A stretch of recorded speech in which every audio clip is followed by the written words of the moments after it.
வணக்கம் மக்களே, தக்காளி சாதம் செய்யலாம் வாங்க. இது மாதிரி ஒரு வாட்டி செஞ்சு பாருங்கள். 6 காஷ்மீர் மிளகாய், பட்டை, லவங்கம், கிராம்பு இதெல்லாம் நல்லா வறுத்து எடுத்துக்கோங்க. வறுத்து எடுத்து பொடி பண்ணின்னு வந்துடலாம். எண்ணெய் ஊற்றுங்க. பட்டை கிராம்பு மட்டும் போடுங்க. பிரிஞ்சி இலை, கிராம்பு மட்டும் போடுங்க. முந்திரி போட்டுக்கோங்க. நீல வாக்கில் வெங்காயம் கட் பண்ணி போடுங்க.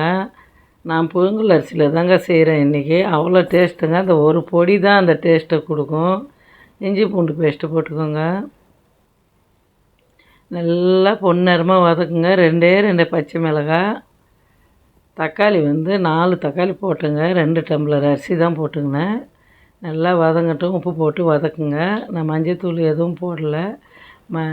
மஞ்சள் கலரில் ஆயிடும் சாப்பாடு. 2 டம்ளர் அரிசிக்கு 6 டம்ளர் தண்ணி ஊற்றணுங்க. புழுங்கல் அரிசிக்கு மெஷர்மெண்ட் இவ்வளோ தான்.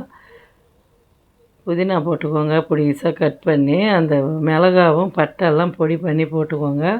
அவ்வளோ டேஸ்ட்டு கொடுக்குங்க இது மாதிரி செஞ்சிங்கன்னா தக்காளி சாதம். தண்ணி வடிச்சிட்டு அரிசி போடுங்க. அவ்வளோதாங்க. இது பச்சை அரிசி, பிரிஞ்சி அரிசின்னா பாஸ்மதி ரைஸுக்கு 3 விசிலு. இது 6 விசில் வச்சேன். நல்லா வெந்து போலன்னு வந்ததுங்க. அவ்வளோ டேஸ்ட்டாக இருந்தது. இந்த வீடியோ பிடிச்சிருந்தால் லைக் பண்ணுங்கள், ஷேர் பண்ணுங்கள், கமெண்ட் பண்ணுங்கள், சப்ஸ்கிரைப் பண்ணுங்கள். சூப்பரான தக்காளி சாதம் ரெடி ஆயிடுச்சு.